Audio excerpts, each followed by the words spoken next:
Diesel was very pleased with his nickname for Henry. Old square wheels, he chuckled to himself. Brilliant. Suits Henry down to the rails. The trucks sniggered. How clever a duck to think of it, they said to each other.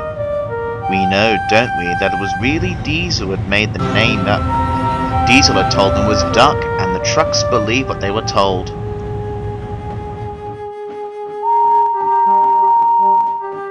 Look, they whispered every time Henry went past. There's old square wheels. Henry was furious. Everyone knew that James disliked Diesels, so it was a surprise when Diesel and James got on well together.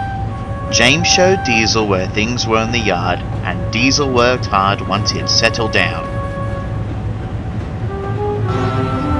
But he was very full of self-importance. I'm up to date and revolutionary, he boasted. I'll soon get this yard working smoothly. The trucks hadn't really liked Diesel to start with, and when he began to order them about, they liked him even less. But being trucks, they were sly and didn't show it. Keep on the right side of him, they whispered to each other. We'll get our own back one day.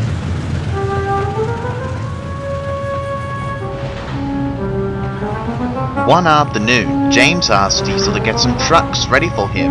I need the vans on the far side of the yard, he told Diesel.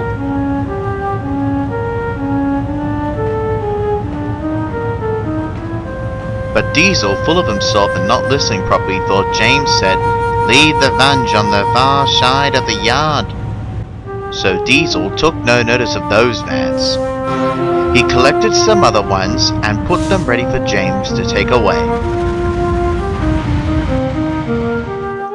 When James arrived, he found, of course, that he had the wrong vans. By this time, Diesel was nowhere to be seen. James hated shunting. Where's that Diesel? He grumbled as he arranged his own train. Off somewhere being revolutionary, I suppose. Wait till I see him. I'll give him revolution. But the delay with the vans made James so late that he couldn't get back to the shed that night. This made him even crosser. When he did finally meet Diesel again, Diesel was left in no doubt of what James thought about him. How dare he speak to me like that, he muttered. Anyone can make a mistake. I'll teach him a lesson. You see if I don't.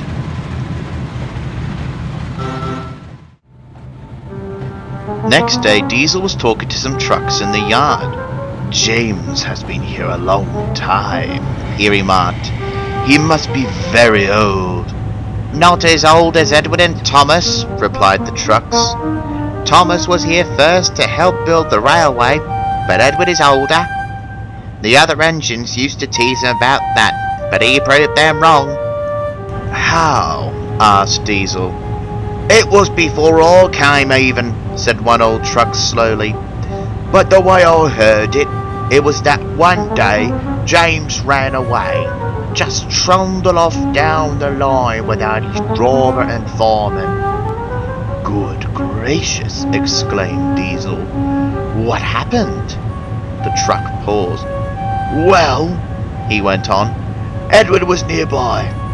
An inspector got a cable and rode on Edward's buffer beam until Edward caught James up, running on the other line, you see. Then he dropped the loop of cable over James's buffer. They slowed James down with Edward's brakes so that the inspector could get into James's cab and stop him. They didn't use Edward after that. Quite right, said Diesel. I bet James felt silly.